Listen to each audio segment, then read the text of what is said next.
সংক্ষিপ্ত প্রশ্নের আলোকে আমরা code of criminal procedure CrPC শেষ করব আমি বলেছিলাম। তারই ধারাবাহিকতা, এটা হচ্ছে 2 নম্বর ভিডিও। যারা প্রথম ভিডিওটি দেখছেন তারা জানেন যে আমি সংক্ষিপ্ত প্রশ্নের আলোকে সিআরপিসি শেষ করব, প্লাস একই সাথে ভিডিও শেষে আমি আপনাদেরকে কিছু এমসিকিউ প্রশ্ন দেব বা রিটেন প্রশ্ন দেব, যেটা আপনারা কমেন্টে লিখবেন। প্রথম প্রশ্ন হচ্ছে এফআইআর কি? এফআইআর কি মানে হচ্ছে ফার্স্ট ইনফরমেশন রিপোর্ট কি? ওকে, ফার্স্ট ইনফরমেশন রিপোর্ট হচ্ছে একটা বই, যে বইতে প্রাথমিকভাবে পাওয়া তথ্য লিপিবদ্ধ করা হয় এবং এটা স্পষ্ট করে বলা আছে ধারা 154-তে। একই মামলায় ভিন্ন ভিন্ন অপরাধে দণ্ডিত হলে শাস্তির বিধান কি? একই মামলায় ভিন্ন ভিন্ন অপরাধে যদি দণ্ডিত হয় তাহলে শাস্তির বিধান কি? শাস্তি হচ্ছে যে যদি এরকম হয় যে একটা লোক 2 বা ততোধিক অপরাধ করছে, এজন্য আদালত পৃথক পৃথক শাস্তি দিল, তাহলে শাস্তিটা ভোগ করতে হবে, একসাথে ভোগ করতে পারে, অথবা একটা শাস্তি শেষ হওয়ার পরে আরেকটা শাস্তি তাকে ভোগ করতে হবে। এটা স্পষ্ট করে বলা আছে ধারা 35-এ। কমপ্লেন্ট কার কাছে দায়ের করা হয়? জুডিশিয়াল ম্যাজিস্ট্রেটের কাছে হচ্ছে কমপ্লেন্ট দায়ের করা হয়। পুলিশ রিপোর্ট তাহলে কমপ্লেন্ট না, পুলিশ রিপোর্ট কমপ্লেন্ট না, পুলিশ রিপোর্ট কখনো কমপ্লেন্ট হতে পারে না। ক্লিয়ার? ফৌজদারি মামলা কয়ভাবে দায়ের করা যায়? ফৌজদারি মামলা হচ্ছে 2 ভাবে দায়ের করা যায়। একটা হচ্ছে ম্যাজিস্ট্রেটের নিকট কমপ্লেন্টের মাধ্যমে, আর হচ্ছে থানায় এফআইআর এর মাধ্যমে বা ফার্স্ট ইনফরমেশন রিপোর্টের মাধ্যমে। ইনকোয়ারি এবং ইনভেস্টিগেশনের মধ্যে পার্থক্য কি? ইনকোয়ারি করে হচ্ছে আদালত, মনে রাখবেন, ইনকোয়ারি করে হচ্ছে আদালত, আর ইনভেস্টিগেশন করে পুলিশ অফিসার বা আদালত কর্তৃক নিযুক্ত কোনো ব্যক্তি। ক্লিয়ার? ইনকোয়ারি করে কে? আদালত। আর ইনভেস্টিগেশন করে কে? Police officer. বা আদালত যদি কোনো ব্যক্তিকে ইনভেস্টিগেট করার জন্য নিয়োগ করে, সে করে। পিপি মানে কি? পিপি হচ্ছে পাবলিক প্রসিকিউটর। পিপি কি?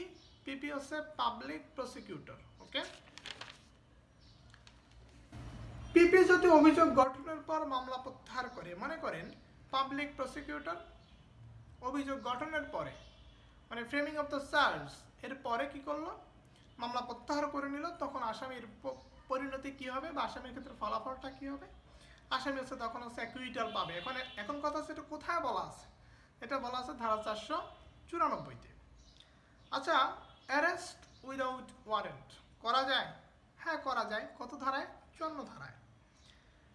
তারপরে হচ্ছে যে তাহলে 55 ধারায় কি বলছে? যে স্বভাবগত দস্যুকে অ্যারেস্ট উইদাউট ওয়ারেন্ট, অর্থাৎ হচ্ছে বিনা পরোয়ানায় গ্রেপ্তার করা যায়।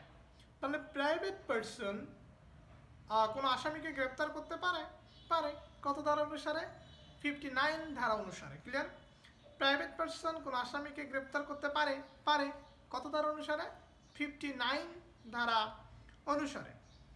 61 ধারার বিষয়বস্তু কি?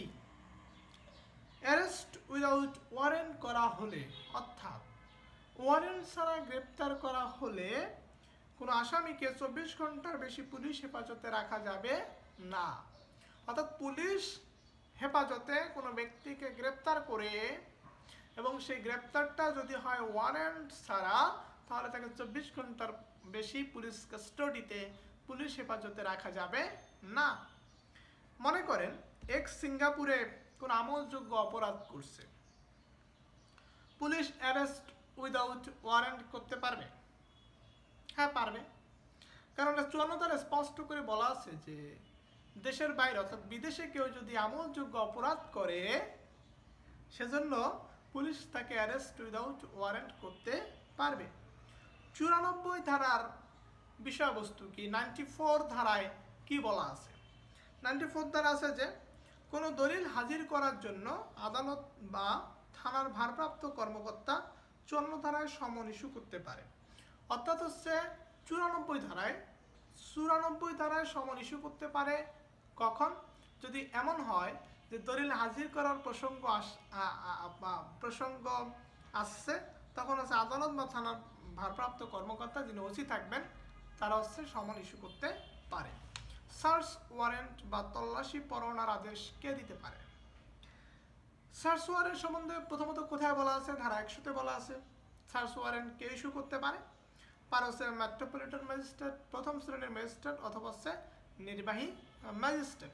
আমরা সিআরপিসি থেকে অনেকগুলো প্রশ্ন দেখলাম। আমি আছি আপনাদের সাথে মিঠুন সাহা, এলএলবি, এলএলএম, ঢাকা বিশ্ববিদ্যালয়। এখন আমি আপনাদেরকে দুইটি প্রশ্ন দিব। এই দুইটি প্রশ্ন আপনারা কমেন্ট বক্সে লিখে দিবেন। প্রথম প্রশ্ন হচ্ছে 61 ধারার বিষয়বস্তু কি? 61 61 ধারাতে কি বলছে? পরবর্তী প্রশ্ন হচ্ছে পাবলিক প্রসিকিউটর বা পিপি যদি অভিযোগ গঠনের পর মামলা প্রত্যাহার করে তাহলে আসামির ক্ষেত্রে পরিণতি কি হবে? এই দুটি প্রশ্নের উত্তর আপনারা দ্রুত কমেন্ট বক্সে লিখে দিন। আর এই ভিডিওটি যারা ভালোভাবে দেখছেন তারা অবশ্যই দুটি প্রশ্ন উত্তর লিখতে পারবেন। আর আরেকটা বিষয় বলি, যারা নতুন আছেন তারা সাবস্ক্রাইব করে রাখবেন। কারণ কি? কারণ হচ্ছে এটাই হচ্ছে বাংলাদেশের প্রথম চ্যানেল যে চ্যানেলটির উপর ভিত্তি করে আপনি বার কাউন্সিল এবং জুডিশিয়ারি প্রস্তুতি নিতে পারবেন।